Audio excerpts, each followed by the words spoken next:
NGO bi o ba bi no o mwa e de boa Ghana ni a me ka pass on famra me electoral area na so ombra elembele na ye man directives na ombra Kwasikrom electoral area no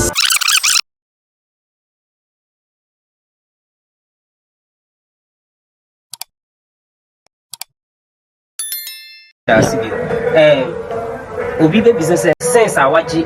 then na wayama woman for as an assembly member the met can say my ejuma as an assembly member I want say me say a local governance you can say local governance a important ejuma as an assembly member the main thing is when you say first thing who potential be to me they organizing labor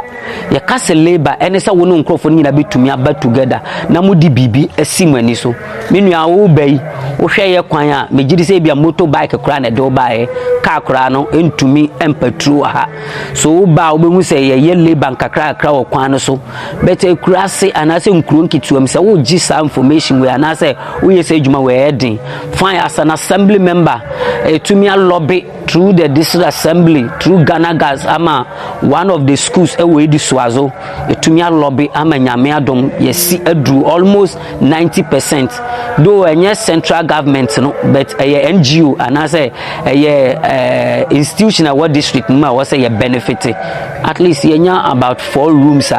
if you say a school building a bebo 2 as an assembly member me by during my time and electricity as an assembly member me to me di anim by 2020 to me di electricity no e do ni aye wiring abrana me unit committee member but as an assembly member during my time electricity aye dey aba as an assembly member ye schools mbi ya boabo mo cement to lobbying the skills no ebi no nti enjuma de ye gusu a ye ko ye wo fa imi kwan na wo ko me district headquarters a ye wo baby we from Mandungba na bridge no ebu ye no as an assembly member to the lobby skills assembly the first honorable MP honorable Emmanuel Makuba current deputy minority leader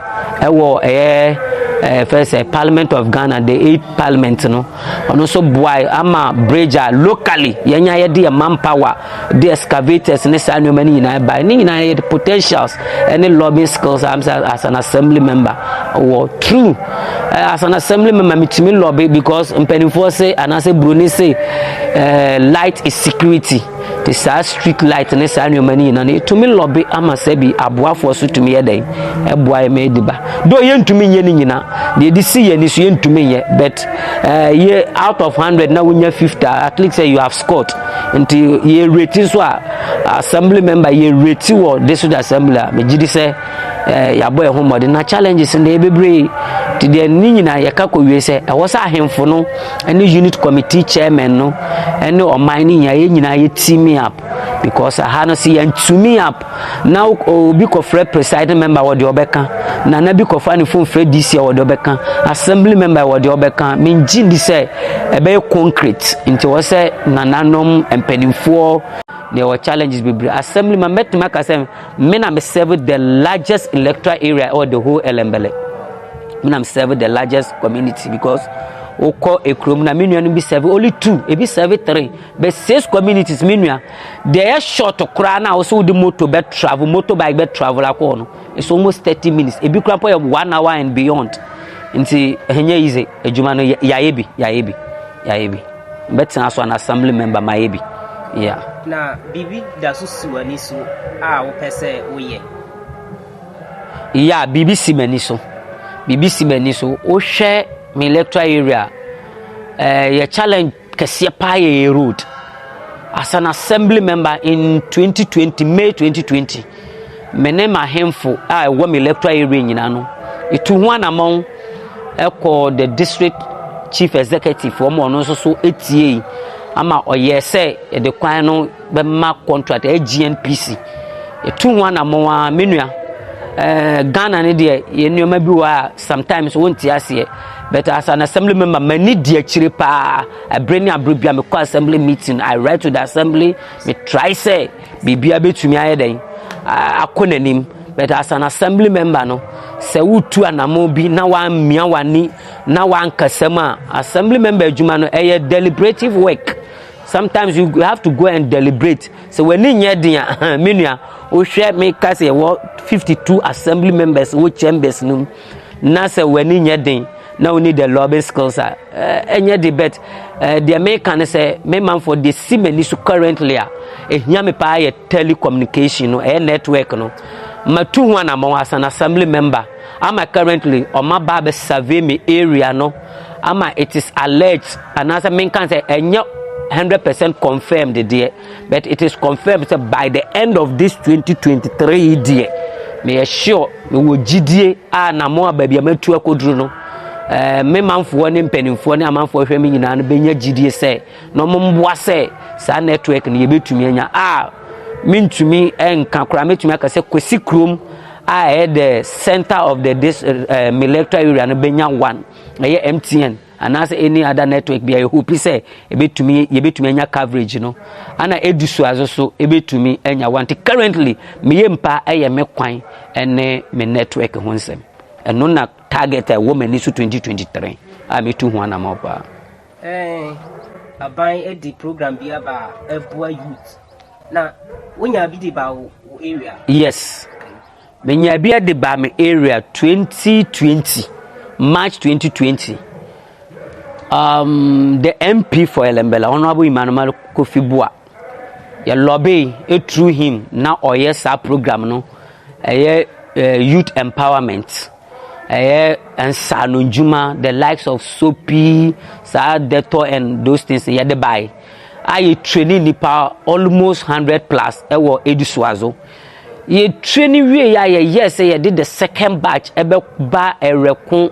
any Kwasikrom no ana COVID-19 spread the whole nation. Eba na sa no ye ntumi anto adwumadie no so ametumi akase sisi an pending ya suspended kakra within about 2 weeks ago many honorable MP edi ho nkomo ana many NGOs bi so kasa so omoso betumi ade abeboa but the may catch Ghana for nyina ne say ye ban rural areas na aya na ye challenges na doso especially ye wo youth ni bi o masua ade ye wo youth ni bi wa o makosua adwuma but obi aso na sene onye den onya boss say I wish say anka metumi akome docketing na mayi nkrata emrante atwera ba yetumi ade akọ various institutions anka hia moa but am say elembele no per se no amanfo head and pay attention to us but obekono na dia makromfo no na say yen wo say be won kron ketu amu no I say you need the ability to do but your potential say be yen ko Ghana school obi also anko school but o ade bi nimu hunim de I was say a man kwan but onya kwan no but the may catch the youth no and me mrante ni nyina ne mabawa ni nyina so omunya gidie anamo baby a no matu akoduru ya mane nka ho ye betoa so na atumi aso abapa e de ama o my Ghana nyina yeah there may be sir try to want to say after 2024 what intention say obesan gina yeah media me we intention me hwe ejuma yaye ene de see ani so a e wo say me electorate ni enya gidie we mu media my ready say me so mom assembly ma ejuma na ye osom assembly ma ejuma no e ye osom minu ma men kan asem kakranche wo hwe assembly member wa be di assembly member the only benefit a wo benya e ye motorbike a ye de be ma na me kai say the year 2020 ye di motorbike ma assembly members now we defeat the district headquarters a young crofo na entumi moto ni ntumi medure nyina se fuel egum just say the try we say I started since then assembly no so enhye ne say at least every year bia no I was some call assembly sitting 3 times or 4 nti se won call sitting na bisa won say hefa na obenya allowance e dia to fuel nti assembly na adwuma no fuel ne de assembly member me ha mani a metima to fuel be 2,000 to 3,000 Ghana cedis and sana metumi petrol electoral area nyina but bisa say where is the source of funding e ya wa obotom ana me we intention to serve because ejuma me de simani so no de de nsake kan ene de pese ye no change of assembly member betumi aba but say eba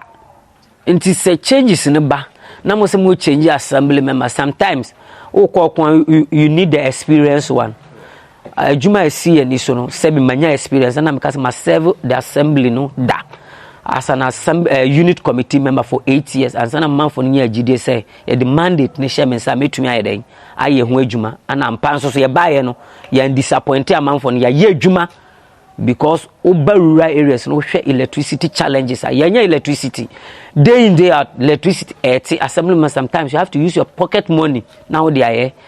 bisa say one was otema and answer or done so be say adwuma sometimes you will be called assembly member street light ashe you need to lobby and sometimes you have to use your pocket money to go and buy now what be there what be replace it when the pay back free baby amount the mesra me man for say enya gidie e we me mu say omoma me the next year 4 years away anim no na de ye de sie no yentumi execute na emfa nsusuanso papa anye de embre electoral area no ene elembele nyina na de kan se adwuma de bebresi ani so ana assemblyman adwuma nya assemblyman kwa na eyo man nyina adwuma eye communal labor ye kase communal labor se benya se obefa pick ene shovel ato ko nwa kogina sometimes adwenkyere kura no eye communal labor se de be ya Kwasikrom electoral area ebefa ne ntoma paaye den ifranti mesrewom omunya gidie ne said omunya woyemu 2019 to abade maame no na 2024 so omonto aye meso na adwuma na esi ani so omunyi na amoa said ye nyina ye fiase no inshallah megidi se ebetumi de akọ awie panti ebeda omunyi na ase se omase omobre na omadaje de atie da monso ase because enye easy say we be travel from that journey ebe ba say we be find information ewo aha Kwasikrom electoral area na say elembele ha menjini say o ka akra e bi etumi duru awa park no ba bia ansa na we dey offer transport there but all the same ye mpa ba ejuma na yedin ye motor say kra sometimes you have to fit o do na be na te bebre ansa na ochuma ye ejuma so ni na ye mpa ba we are ready to serve not to be served until they betumi akana. We are ready to serve, not to be served. Honorable Medase, say so me frɛ wa wampopoti na wone me eya adwen edi nkomo etise. Meda atiefo nyina nso ase. Wa won subscribe to me YouTube channel no Ayabi AYABII. Subscribe na kambusie ku no na said ye dare da nyina no. Wo subscribe so a e ma remfi se wo be click notification bell ne said ye be ya dare da nyina no. Me posti video a wo benya bi ahwe. Meda obi biara ase.